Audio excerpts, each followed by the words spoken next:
corporations, banks and government.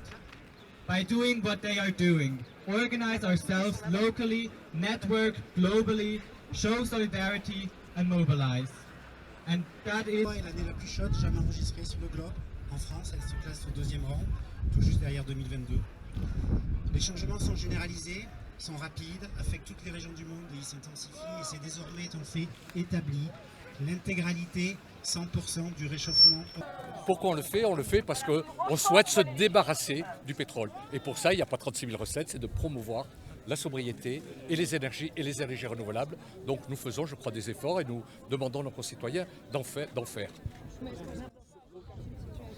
Donc finalement, en tant que maire de Bordeaux, vous êtes contre un des nouveaux projets de forage pétrolier qui vont être décidés par le préfet. C'est une aberration qui réduit un peu à néant l'esprit des efforts que nous faisons ici, que nos concitoyens, que les Bordelaises et Bordelais font pour précisément se débarrasser progressivement du pétrole. Et on voit qu'à quelques kilomètres de Bordeaux, on continue ce qu'on a toujours fait, c'est-à-dire créer de nouvelles extractions de pétrole. Alors, la deuxième raison pour laquelle je suis là, c'est aussi je suis un citoyen engagé, un citoyen inquiet, et notamment inquiet de voir que la France est incapable de respecter les engagements internationaux qu'elle a pris. Elle a pris l'engagement de limiter ses émissions de CO2. Elle doit suivre l'avis de l'Agence internationale de l'énergie qui dit que toute nouvelle extraction, toute extension de puits d'extraction est incompatible avec la trajectoire de respect des accords de Paris. Mais malgré cet avis autorisé, que fait la France? Elle continue à extraire du pétrole, elle continue à augmenter ses émissions de gaz à effet de serre via sa politique énergétique. Pour moi, c'est une aberration et je suis content de voir qu'on est très nombreux à dénoncer cette aberration, cette duplicité. On prend des engagements, il faut les tenir. Et donc ce genre de projets n'ont aucune raison d'être. Et en tant que Bordelais, en tant que Girondin, j'ai un peu honte que ce soit aussi à quelques kilomètres de la ville de Bordeaux. Alors comment est-ce que vous comptez peser justement contre cette autorisation de nouveaux puits de pétrole aujourd'hui? Il faut qu'on pèse tous ensemble. Déjà, le fait qu'il y ait du monde aujourd'hui, je trouve que c'est une façon de peser. Mais moi, en tant que maire, je n'ai pas l'intention de rester naturellement silencieux et de peser au niveau d'intervenir auprès du préfet naturellement pour lui dire, mais écoutez un peu là aussi la jeunesse de ce pays qui est en train de vous dire, nous ne voulons pas de ce monde-là. Nous ne voulons pas de cet avenir carboné. Nous devons tous œuvrer ensemble pour, je dirais, décarboner les esprits. Il faut que tout le monde prenne conscience du fait que si on veut demain un monde viable, c'est-à-dire un monde décarboné, mais il faut arrêter dès aujourd'hui les recettes du monde d'hier. Ils font beaucoup d'efforts pour décarboner. C'est-à-dire nous ici, nous faisons beaucoup d'efforts pour promouvoir les énergies renouvelables sur nos territoires et précisément pour pouvoir se passer des énergies fossiles, que ce soit le gaz et le pétrole.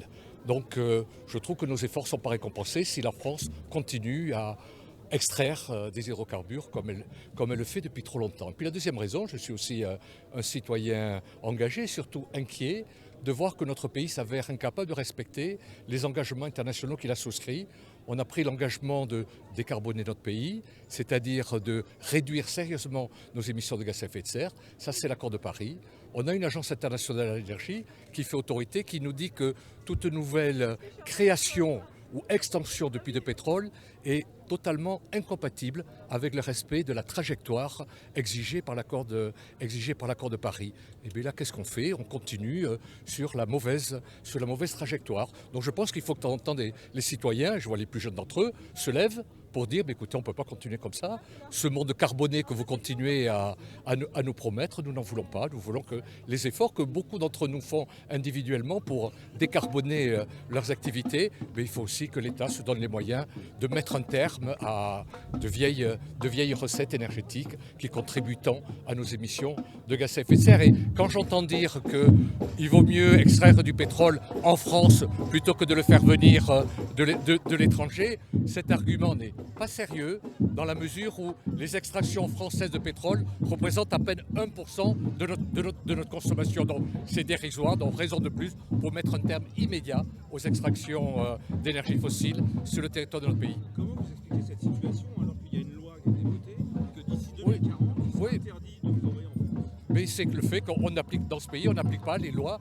on n'applique pas les engagements. C'est le poids des lobbies. Enfin, le lobby n'est un secret pour personne que le lobby pétrolier est extrêmement riche, organisé, puissant, respecté je vois que ça, parce que tout le monde a conscience du fait qu'il faut réduire les extractions pétrolières. Et malgré ça, on continue à le faire. Donc, vous savez, il faut non seulement décarboner notre pays, mais il faut aussi décarboner les esprits. Que certains réalisent que ce monde d'hier, le monde de l'extraction, mais je crois qu'il est derrière nous et plus tôt on en sortira, mieux ce sera. La préfecture peut encore interdire. Bien sûr, la décision est entre les mains du préfet. Et voilà, et moi, en tant que maire de Bordeaux, j'ai bien l'intention aussi de jouer ma partition et de dire que voilà, je suis du côté de ceux qui combattent ces aberrations.